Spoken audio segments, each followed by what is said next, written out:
L'amélioration de l'économie d'un pays repose sur plusieurs facteurs, dont l'une d'elles est la culture. Aujourd'hui, dans la région de la Kara, on vous donne la parole pour que vous nous disiez comment les Evala contribuent à l'amélioration de l'économie de celle-ci. Alors, à vous la parole.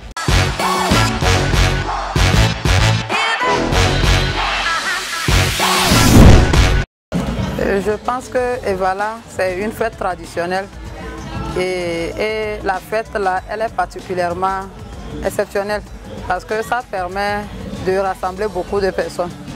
Et les étrangers viennent pour suivre la lutte.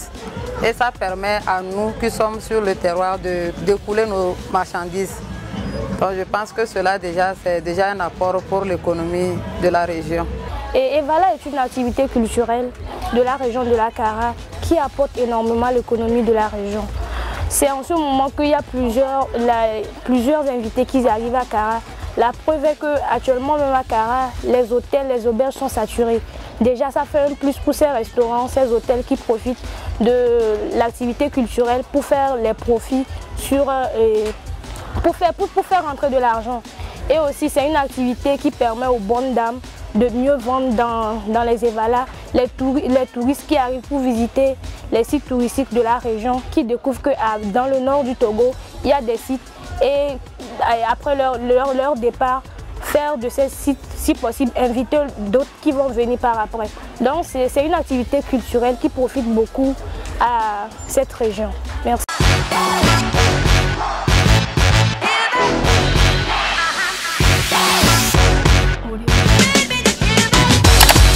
L'avènement des Evala cette année a été un ouf de soulagement pour les personnes qui étaient dans l'hôtellerie, dans les restaurations et dans l'accueil, dans l'événementiel.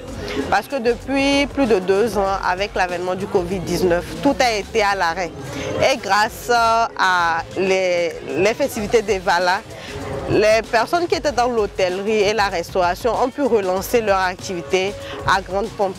Par exemple, les foires qui ont été organisées, les villages pils et autres, et les fêtes de Djama, de la bière, qui ont permis de faire découvrir les artistes locaux et immédiatement, et par la même occasion, de vendre suffisamment, de bien vendre et facilement aussi.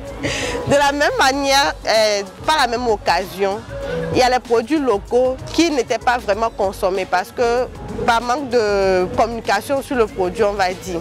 Grâce aux Evala, il y en a qui ont pu parler de leurs produits, faire la promotion suffisamment et faire découvrir leurs produits aux personnes étrangères qui sont venues juste pour les Evala. D'abord, disons que l'Evala, c'est une activité culturelle. Comme tout pays, les activités culturelles constituent un pion pour le développement économique. Donc, dans ce sens, l'Evala aussi contribue énormément au développement économique du milieu. Parce que, vu les années passées, les expériences passées, l'Evala fait venir beaucoup de touristes d'abord pour visiter les sites touristiques. Et à part ça aussi, il y a des acteurs économiques qui viennent découvrir le milieu. C'est dans ce sens que les investissements s'accroissent.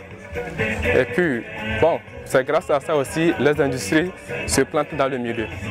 Non seulement ça, ceux qui sont dans l'économie informelle développent des petites activités pour pouvoir gagner quelque chose durant cette période d'Evala.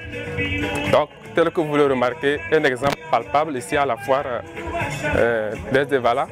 Vous voyez les stands, les petits commerçants et commerçantes qui sont là, les bonnes dames, qui sont là pour pouvoir faire de cette activité culturelle un apport très profitable. Donc, je vous en remercie.